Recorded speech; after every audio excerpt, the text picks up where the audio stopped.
Ayan po, si Ate Wilma oh. Mukhang masayahin na si Ate Wilma eh. Ate Wilma, ba't ka masaya? Umuwi kasi si Jerome. Wow, kaya pala masaya si Ate Wilma eh. Oh, kaya pala nakangiti. Ayos ah, mag-apat na araw ah. Mugani.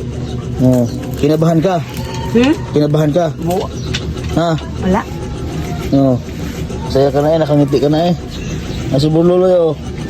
Kumakain si Burluloy. Liguan mo ganyan si Burluloy ha. Mamaya ha. Oh. Anong dala sa inyo ni Jerome? Spaghetti. Pasalubong. Spaghetti. Baka nalaman niya namili tayo kaya siya umuwi na. Ha? Ayun ma. Ambot lang. Oo. Namili tayo ng mga pagkain saka siya umuwi. Ba't tiniming talaga ni ano ah. Ni Boss Jerome ah. Umuwi. Si Burluloy ha, lagi mong liguan eh. Oo. So, kaya po hindi niya po napaliguan si Burluloy mga ilang araw. Dahil po siguro yung kakaisip niya sa asawa niya. Kaya hindi niya napaliguan yung bata. Oo. Ano pag hindi, paano kung hindi na umuwi si Jerome, mag-asawa ka ng iba? Kaya, ipuduloy kong mag-asawa.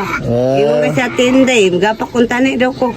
Ikaw na magtrabaho kung hindi siya nag-uwi? Oo, yung mapatin eh. Jerome, kuha pa kahinguli, gapakuntanay si Wilma. Oo. Sabot nila si Ringa eh, butang daw ay ang puno na ni Ringa ang si Burluloy, kaya nakakita. Oo. Ay, kuhain na namin si Burluloy kung hindi siya nag-uwi. Oo.